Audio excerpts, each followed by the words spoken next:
So we've adopted the terms alpha and omega to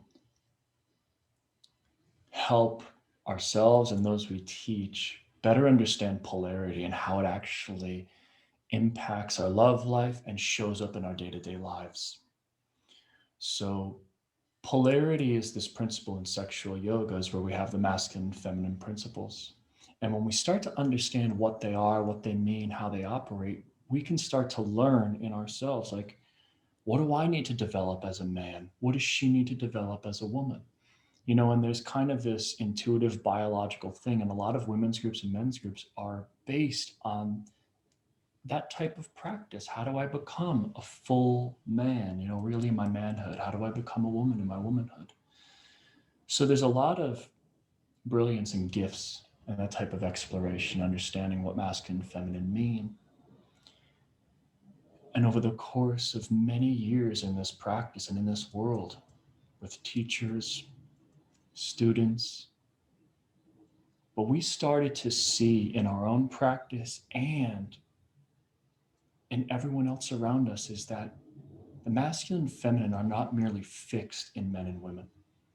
It's not merely that men are only masculine and should only be masculine, and women are only feminine and should only be feminine. It creates a fragmentation or a frustration, because the moment that man is in something else or the moment that woman is in something else, it becomes a moment of conflict or judgment or shame.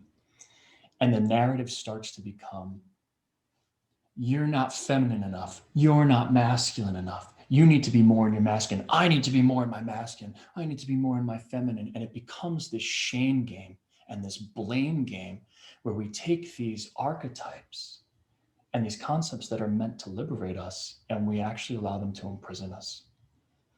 So in our work, by using these terms alpha and omega, Londin and I began to liberate our exploration and to see how when she steps into certain qualities of taking lead, of decision making, of running the show, guiding the moment, and she has so many talents in that world. This is a incredibly successful businesswoman, incredibly powerful woman who I love and worship for all of those qualities.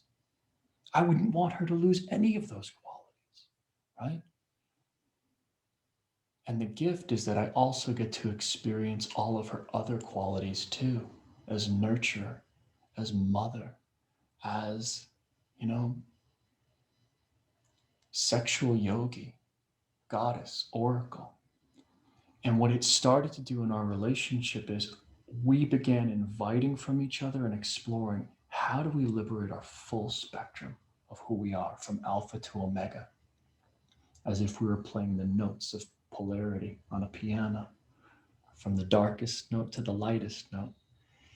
And that has become our practice. So when we teach men and women, we're not merely teaching these frustrated or you should be in your masculine, you should be in your feminine. It's no, here are the notes that are available to you. What notes are you playing?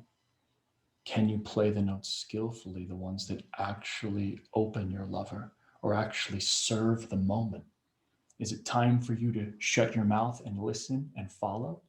Or is it time for you to step up and take the lead, step forward, right? So in our modern world, I find that understanding how to navigate our bipolar selves is critical to making relationship work as we move forward. And if we don't know how to do that, we're going to find ourselves completely depolarized, frustrated, or playing the shame and blame game until we're blue in our face and the relationship breaks. So in this model of alpha and omega, it's really about how do we liberate ourselves inside of love relationship.